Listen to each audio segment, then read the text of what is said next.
Assalamualaikum warahmatullahi wabarakatuh. Perkenalkan, nama saya Aulia Sutrisno dengan NIM 106190115 dari Prodi S1 Kedokteran Gigi angkatan 2019, mahasiswa IIK Bakti Wiyata Kediri. Baiklah, langsung saja ke tahap pembahasan dan tahap penjelasan. Di sini saya akan membahas tentang gigi 14 dan 15 rahang atas yang berada di sebelah kanan, tepatnya gigi posterior. Baiklah, langsung saja kita bahas pada gigi 14 atau premolar rahang atas yang pertama. Gigi ini merupakan gigi keempat dari kanan median line atau dari garis tengah. Premolar pertama ini atau gigi 14 ini mempunyai dua cups, yaitu bukal palatina, dua akar bukal palatina, dua saluran akar bukal palatina.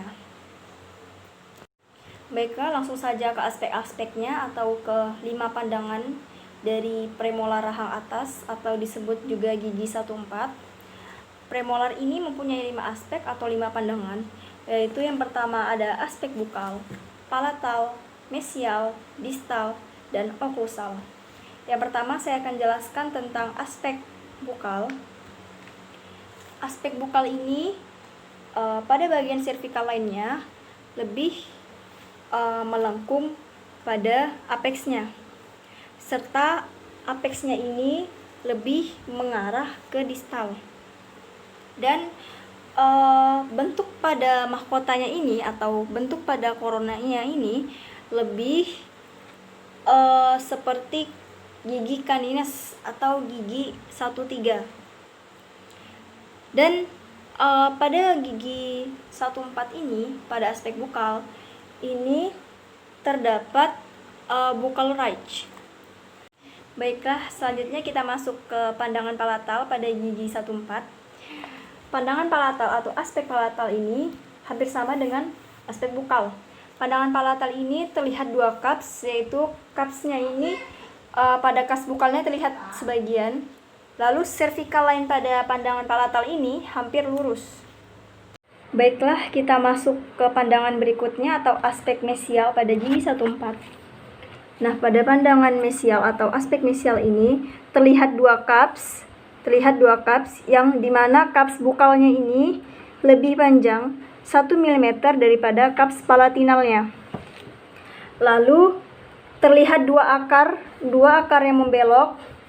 Nah, dua akar ini lebih membelok pada bifurkasi pada panjangnya akar.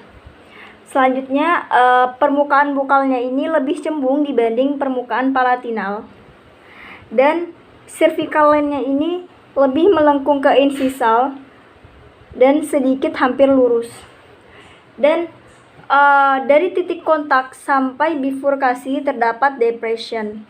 Selanjutnya terlihat adanya mesiopalatinal marginal groove yang lanjutannya itu sebagai mesio-marginal ridge yang memotong central groove dari arah palatina.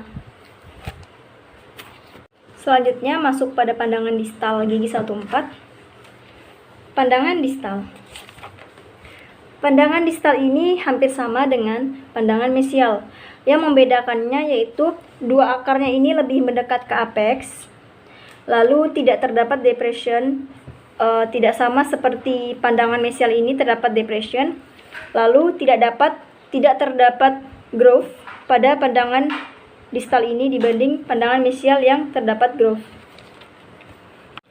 Yang terakhir ada pandangan oklusal, yang mana pandangan oklusal ini yaitu seperti segi 6, yang sisi-sisinya itu yaitu ada mesiobukal, distobukal, distopalatinal, mesiopalatinal, dan mesial. Sisi mesialnya ini lebih pendek daripada sisi distal.